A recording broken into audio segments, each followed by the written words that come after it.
Chapter number 3, Money and Credit. This chapter is divided into two parts. Money, wherein we will understand the meaning of money, definition, how has the money evolved over the time period, and what are the different modern forms of money. Although the second part, which is credit, we will understand what are the loan activities of bank and how credit has played important role in our life and is playing important role in our life, right? So let's begin. If I ask you what is money, how will you define money? You will say that it is something which is to be given to the shopkeeper when you go to the market and you purchase something in the form of goods and services. So, which means that anything that the shopkeeper is accepting in exchange of the good or the service that he is providing to you will be called money. So that is how we write it down. Anything that is accepted as a medium of exchange will be called money. Okay. Now, how people used to exchange goods and services when money wasn't there. Okay. When money wasn't there, people used to exchange whatever precious things they used to have. For example, pearls, seashells, wheat, livestock, right? So people used to exchange grains, which is also called barter system, wherein we used to exchange commodity for commodity. C economy. The economy wherein goods are exchanged for goods, commodities are exchanged for commodities is called CC economy or barter system. Okay. Now, why don't we have barter system existing today? Because we need to change anything or any system that has problem. Barter system also had certain problems. For example, lack of double coincidence of wants. You will have to find the person who is selling the commodity which you need. That is coincidence 1. Coincidence 2, the person, after finding such person, the person should also be ready to purchase what you are offering. For example, if I have shoes and I need wheat, I will first have to find out the person who has wheat and who is ready to offer it to me. Secondly, if I have found a person who has wheat, now if I go to him and I say, okay, I need wheat, you take my shoes, okay? But the person would say, no, I can offer you wheat, but I don't require shoes. I want cotton in place of my wheat. Okay, so that is why it was very difficult to actually fulfill this criteria of double coincidence, and that is why it was a problem. Now, second problem was measure of value. What is measure of value? Available money was not existing. Today it is very simple to calculate cost of the product. So it was very difficult to actually explain it to someone that a very small piece of pearl has greater value or more value than the chair the other person is holding, right? Which means that since cost of product could not be calculated, it was difficult to justify why one product would be of more value than the other one. Third, indivisibility of certain goods, which means if you have sheep and you need rice, you cannot exchange your sheep with 5 kgs of rice, right? So because you cannot divide your sheep into 10 parts and then keep on exchanging it every time. So the problem of indivisibility, like today if you have 500 rupee note, you can divide them into so many denominations and you can keep on exchanging goods and services n number of times till your money is over. Okay, but at that now next problem was of lack of store of value. So if there is a farmer who is producing fruits and vegetables, now he cannot store fruits and vegetables for longer period of time, for after 6 months if he would be needing it to exchange with somebody else, right? So it was very difficult to store value. It was very difficult even if you are traveling to store it somewhere and to make it mobile in nature. And the last problem, lack of standard of deferred payment. Standard of deferred payment means future payments. Okay, so if you have borrowed tomatoes today from your neighbor, 2 kgs, after 3 months you need to return it to them. Okay, if there is no season of the crop, or if you are not able to find exact quality and the quantity of product, it was very difficult to repay it back. And not only this, like today we can easily borrow money, and even interest payments are also possible on that money.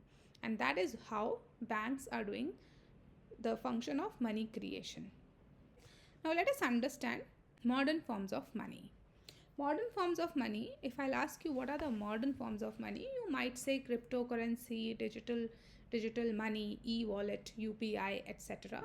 But whenever you are writing your answer in grade 10th, you will always mention currency, notes and coins first, because these are considered to be the modern forms of money after barter system. Okay, the very first invention was the coins or paper notes. Okay, so now it is very easy for us to exchange goods and services with the help of currency, which is authorized by government. And why do we all accept money?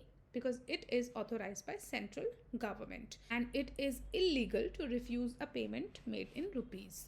Okay, Reserve Bank of India issues currency notes on behalf of central government. So which means, as per Indian law, no individual organization is allowed to issue currency. Only government is allowed to issue currency. No individual and no organizations are allowed to do so. Now, second form of money is bank money. Now you will ask, why are we calling bank money as modern forms of money? Okay, because with the help of bank money, you can accomplish all the different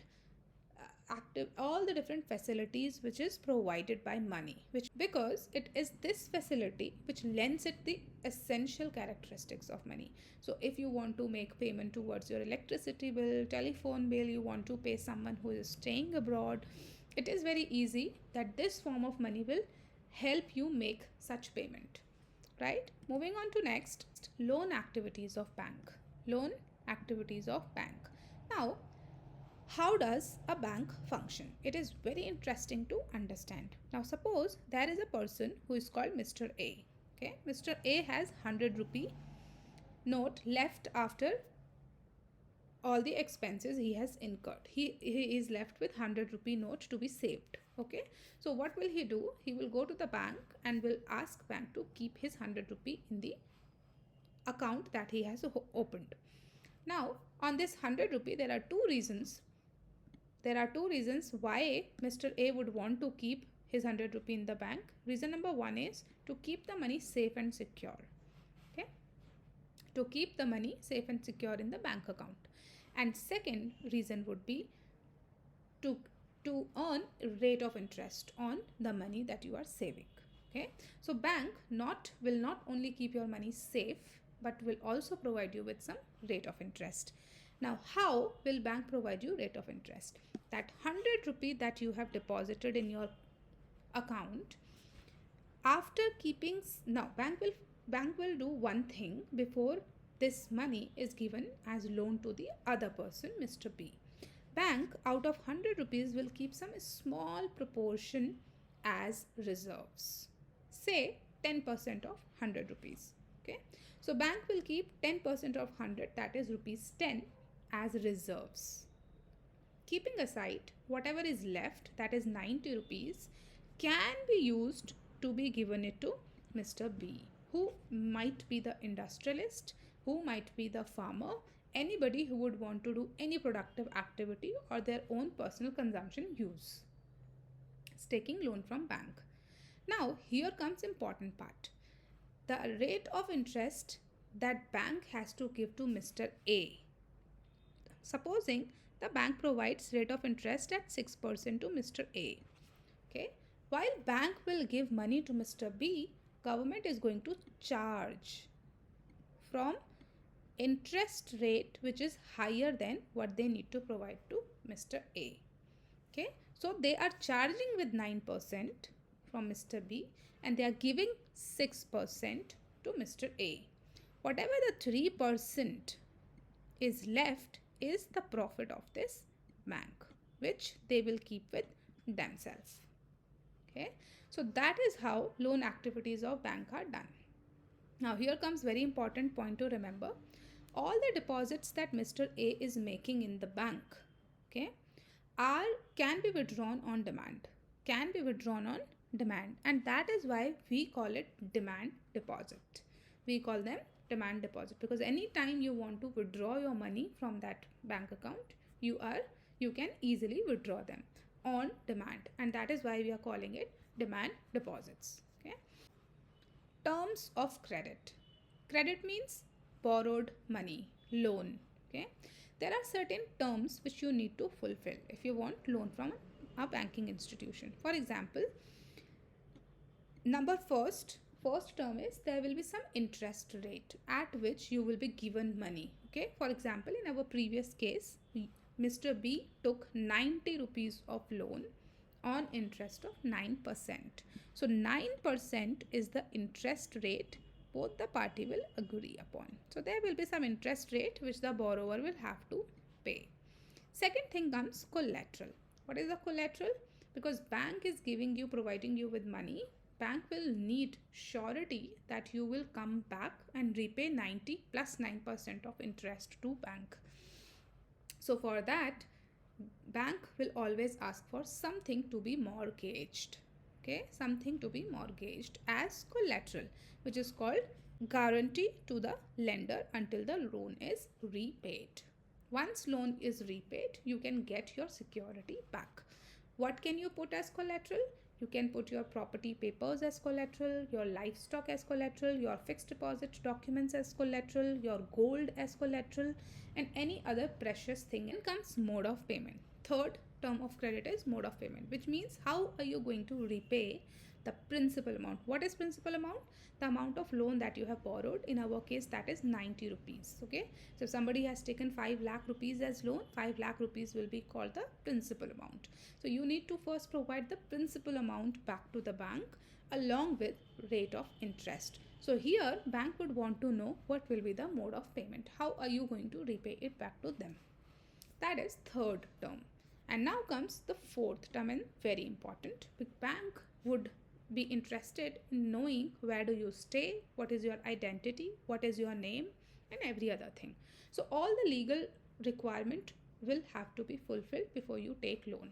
So for which you will have to provide the bank with some documents that they will ask for, right?